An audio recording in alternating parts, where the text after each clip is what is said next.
আসসালামু আলাইকুম রহমতুল্লাহি বারাকাতুহু। সম্মানিত দর্শক, কুমিল্লা জেলার ঐতিহাসিক পর্যটন স্থান কুমিল্লা শালবন বিহারের সামনে দাঁড়িয়ে চলুন আজকে বাংলা ভাষা ও সাহিত্যের কিছুটা ইতিহাস পর্যালোচনা করি এবং এরই মধ্য দিয়ে আমরা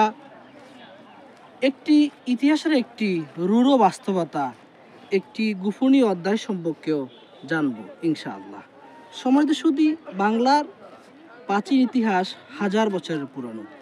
গবেষকরা একমত, প্রায় 3 থেকে 4 হাজার বছর আগে বাংলায় মানুষের বসতি স্থাপন শুরু হয়েছিল।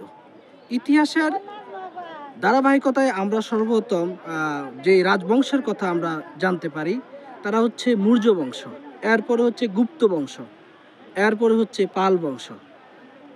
আমরা আজকে যে জায়গায় দাঁড়িয়ে রয়েছি, এই ঐতিহাসিক স্থাপনাটি পাল রাজবংশের সময়ে 8ম শতকে একজন বিখ্যাত রাজা ভবদেব নির্মাণ করেছিলেন। আমরা জানি পাল রাজারা ছিলেন বৌদ্ধ ধর্মাবলম্বী।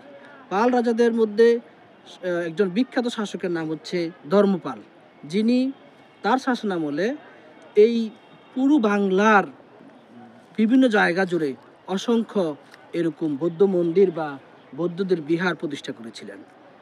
তারা যেহেতু ছিলেন বৌদ্ধ ধর্মাবলম্বী, তাদের শাসনামলে তারা বৌদ্ধ ধর্মের পৃষ্ঠপোষকতা করেছিলেন। ফলে সারা বাংলায় বৌদ্ধ ধর্মের বিকাশ ঘটেছিল। বাংলার ইতিহাসের এরপরে আসে সেন বংশ। সেন বংশের রাজারা দক্ষিণ ভারত থেকে বাংলায় তারা ব্যবসা করার জন্য এসেছিলেন এবং পাল রাজাদের শাসনের দুর্বলতার সুযোগে তারা একসময় বাংলায় সেন রাজবংশের সূচনা করেছিলেন। এবং এই সেন রাজাদের মধ্যে কয়েকজন উল্লেখযোগ্য রাজার মধ্যে একজন হচ্ছেন বল্লাল সেন, যিনি ব্রাহ্মণ ধর্মের অনুসারী ছিলেন এবং তারা যেহেতু গোড়া ব্রাহ্মণ ছিলেন, তারা তাদের রাজ্য জুড়ে ব্রাহ্মণ্যবাদ প্রতিষ্ঠা করার সর্বপ্রকার শক্তি প্রয়োগ করেছিলেন। ফলে এই বাংলার মূল অধিবাসী যারা ছিল বৌদ্ধ ধর্মের, একটা সময় তারা তাদের ধর্মীয় স্বাধীনতা হারিয়ে ফেলল এবং তাদের এই বাংলায় বসবাস করা তাদের জন্য কঠিন হয়ে গেল। ফলে তারা কিছুদিন বন জঙ্গলে লুকিয়েছিল। একটা পর্যায়ে বাংলাদেশ ছেড়ে তারা নেপালে, তারপর ইন্দোনেশিয়ায় এবং থাইল্যান্ড সহ বিশ্বের বিভিন্ন দেশে চলে যাওয়া শুরু করলো। আমার কথার প্রমাণ কি? আমার কথা একটি ঐতিহাসিক প্রমাণ হচ্ছে প্রাচীন বাংলা সাহিত্যের নিদর্শন চর্যাপদ। 1909 সালে নেপালের রাজদরবার থেকে কলকাতা ইউনিভার্সিটির তৎকালীন বাংলা ডিপার্টমেন্টের প্রধান স্যার মহামহোপাধ্যায় হরপ্রসাদ শাস্ত্রী, তিনি নেপালের রাজদরবার থেকে একটি পুঁথি আবিষ্কার করেন। পরবর্তীতে গবেষক সুনীতি কুমার চট্টোপাধ্যায়, বাংলা ভাষার শ্রেষ্ঠতম ব্যাকরণবিদ ডক্টর মোহাম্মদ শহীদুল্লাহ সহ গবেষকরা গবেষণা করে প্রমাণ দিয়েছেন যে এইটা হচ্ছে প্রাচীন বাংলা সাহিত্যের নিদর্শন, বাংলা ভাষার প্রাচীনতম নিদর্শন, যাকে আজ আমরা চর্যাপদ বলে জানি। সম্মানিত সুধী, এই চর্যাপদের মধ্যে আমরা প্রাচীন বাংলার ইতিহাস দেখতে পাই। প্রাচীন বাংলার বৌদ্ধ ধর্মের লোকদের ধর্মীয় জীবন, তাদের সাংস্কৃতিক জীবন, তাদের প্রাত্যহিক জীবন অত্যন্ত চমৎকারভাবে চর্যাপদের কবিরা উল্লেখ করেছেন। তেমন একজন কবির কবিতা আমি উদ্ধৃত করছি। কবি বলেন, তালত গরমোর নাহি পরবেশি, হাড়িতে ভাত নাহি নিতিয়া বেশি, সুজলা সুফলা শস্য শ্যামলা, এই বাংলায় কবি পাহাড়ের উপরে তার বসবাস কেন? আবার তিনি বলছেন নাহি পরিবেশী, তিনি এমন একটা জায়গায় থাকেন যেখানে তার কোনো প্রতিবেশী নেই। আবার তিনি বলছেন হাড়িতে ভাত নাহি নিতিয়া বেশি, তার ঘরে ভাত নেই, তিনি প্রতিনিয়ত উপবাস করেন।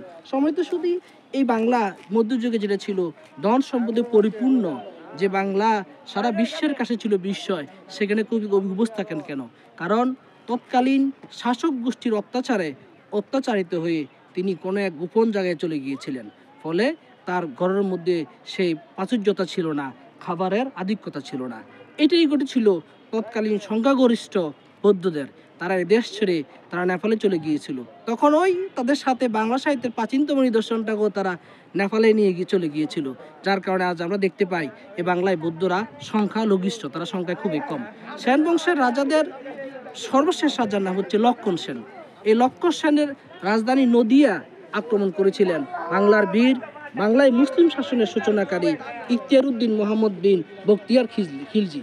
তিনি তিনি বাংলায় মুসলিম শাসনের সূচনা করেছিলেন এবং এরপর থেকে বাংলা কখনো মুঘল রাজবংশের দ্বারা, কখনো বাংলায় স্বাধীন সুলতানদের দ্বারা শাসিত হচ্ছিল, কখনো বাংলা শাসন হচ্ছিল বারবুইয়াদের দ্বারা।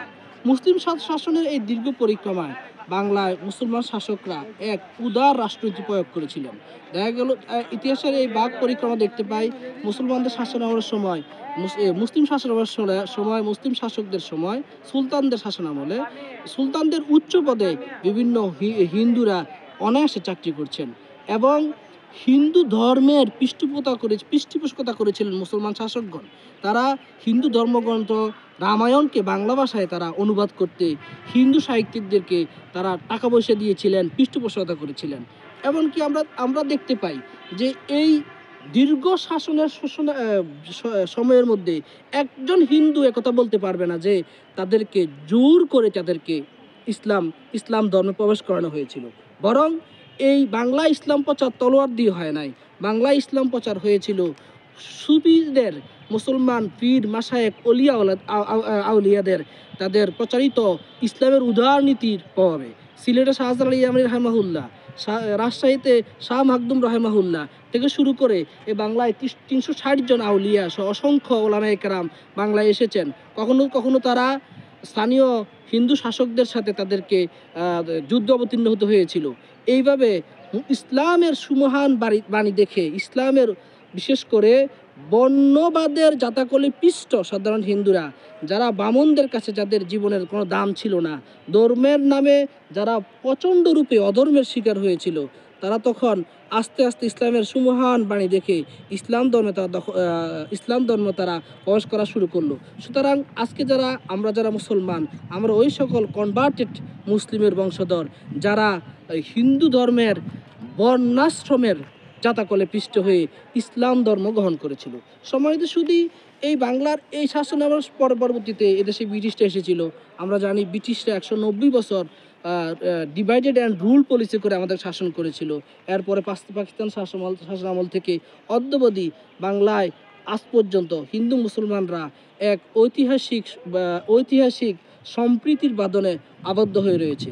মুসলমানদের এই দীর্ঘ শাসনামলে মুসলমানরা আমাদের সনাতন ধর্মের ভাই বোনদের সাথে, খ্রিস্টানদের সাথে, বৌদ্ধ ধর্মের ভাই বোনদের সাথে এমন চমৎকারভাবে মিশে আছে, যার কারণে বাংলাদেশ সারা বিশ্বে তকমা পেয়েছে একটি চমৎকার সাম্প্রদায়িক সম্প্রীতির দেশ, যেখানে সকল ধর্মের মানুষেরা অত্যন্ত চমৎকারভাবে সহাবস্থান করছে। এই সহাবস্থানের মূলে রয়েছে ইসলামের উদারনীতি। ইসলাম আমাদের শিক্ষা দেয় প্রত্যেকটা মানুষ আদম থেকে এসেছেন, প্রত্যেকটা বনি আদম যেন একে অপরের ভাই ভাই। এই ঐতিহাসিক জায়গাটিকে দাঁড়িয়ে আমরা একটি ঐতিহাসিক কথা বলতে চাই।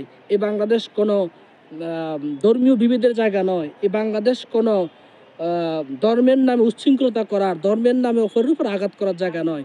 এই বাংলাদেশ হচ্ছে সকল ধর্মের, সকল মানুষের, সকল মননের দেশ। বাংলাদেশ চিরজীবী হোক। ধন্যবাদ সবাইকে। আসসালামু আলাইকুম রহমতুল্লাহি ওয়া বারাকাতুহু।